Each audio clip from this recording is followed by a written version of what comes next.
Alrighty, so you have a crossing bell that does not work even though hooked up on proper voltage. What do?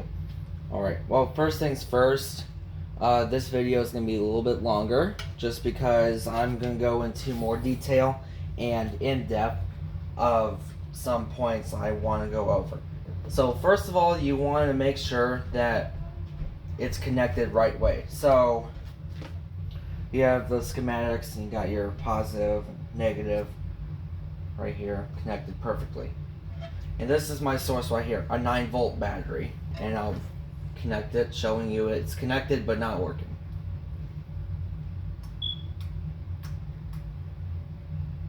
So obviously there's a problem.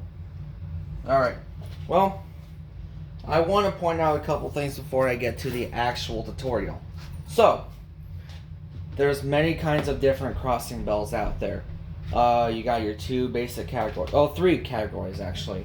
Electronic, mechanical, and you got the hybrid bells, which are Save-Tran and Westinghouse hybrids, which I don't have, but they're pretty cool. So, I will bring out one of my bells to show. Alright, so I have my Save-Tran mechanical bell here.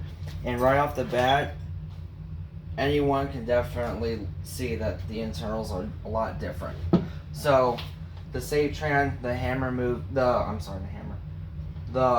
mechanism moves sideways, while on the Western Column Hayes, or any vertical coiled bell, hammer moves up and down, like so. Alright, so I want to go off a few things. So there's many different kinds of crossing bells out there. You got the mechanical, you have electronic, you have the hybrids.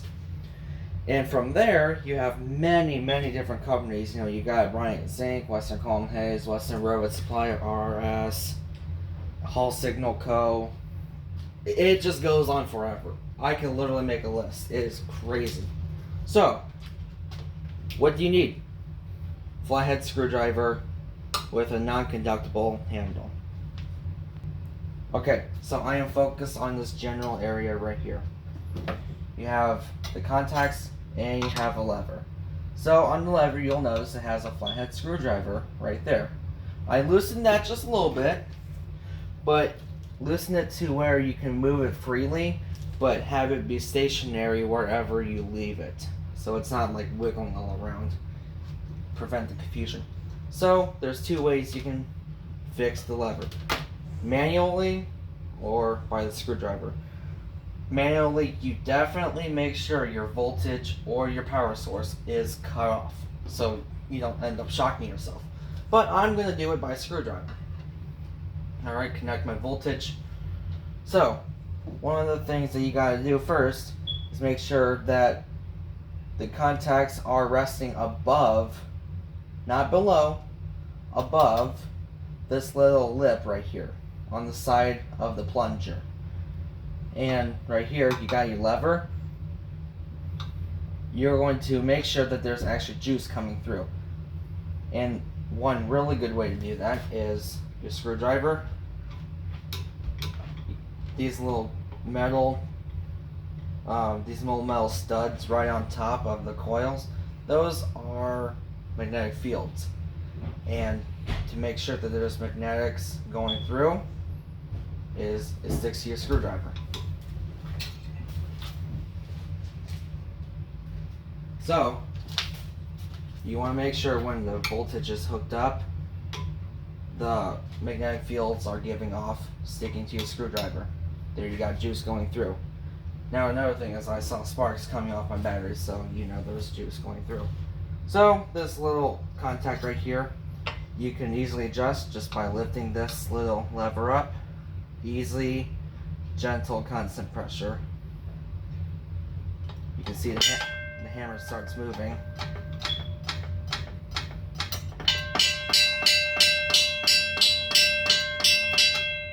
But you don't want to move it too far up because the bell will just freeze in place and you're going to have to readjust it.